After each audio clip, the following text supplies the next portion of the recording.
আসসালামু আলাইকুম চাচি। ওয়ালাইকুম আসসালাম। দে রে প্যাকেটটা দে। হ্যাঁ এলেন একটা কিনে রে, চাচি লেগে একটা দে।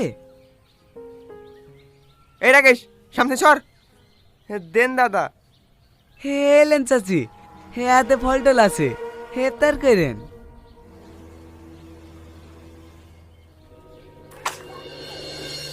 এটা কি হলো চাচি, তুমি এভাবে ইফতারের প্যাকেটগুলো ফেলছিলে কেন? তোদের ওই লোক দেখানো ইফতার আমার দরকার নাই। আমি শুধু পানিতে ইফতার করব, তাও তোদের খাবার ছোবো না। লোক দেখানো ইফতার মানে কি আবল তাবল বলছো? রোজা মুখে প্রধান সাহেব সবারই বাড়ি বাড়ি গিয়ে ইফতার বিলি করছে, এত নেকের কাজ করছে। তোমাদের মতো অসহায় মানুষের কাছে খাবার পৌঁছে দিচ্ছে, আর তুমি সেই খাবারকে অপমান করছো। ওই ফালতু রোজা খোলার থেকে বিষ খেয়ে বড় ভালো। লোক দেখানো ইফতার দে নেকি পাওয়া যায় না। এই ভিডিও বন্ধ কর। দেখো চাচি, তুমি বয়স্ক মানুষ বলে তোমায় কিছু বলছি না, খবরদার আর একটা উল্টো পাল্টা কথা বলবা না। আমি যা বলছি ঠিকই বলছি, ভুলে গেছি সেদিনের কথা।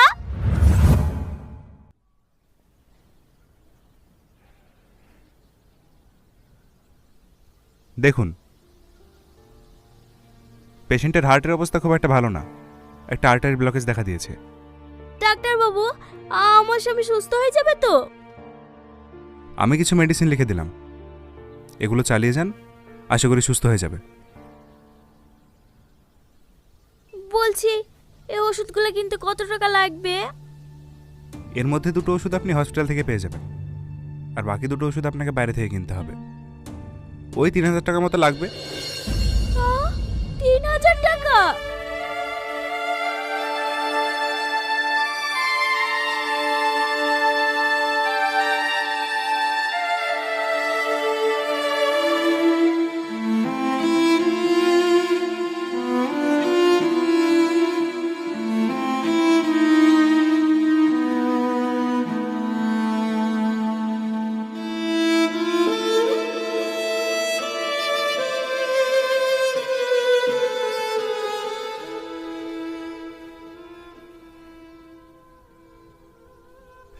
এত টাকা এখন কোথায় পাবো বলে দেখি।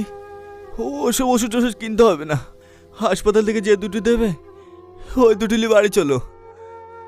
তা বললে হয়? ডাক্তার সব কটা ওষুধ খেতে বললো, তা না হলে অসুখ ভালো হবে নাকি? ঘরে তো 1 টাকাও নাই, ওষুধ কিনে কিনবা?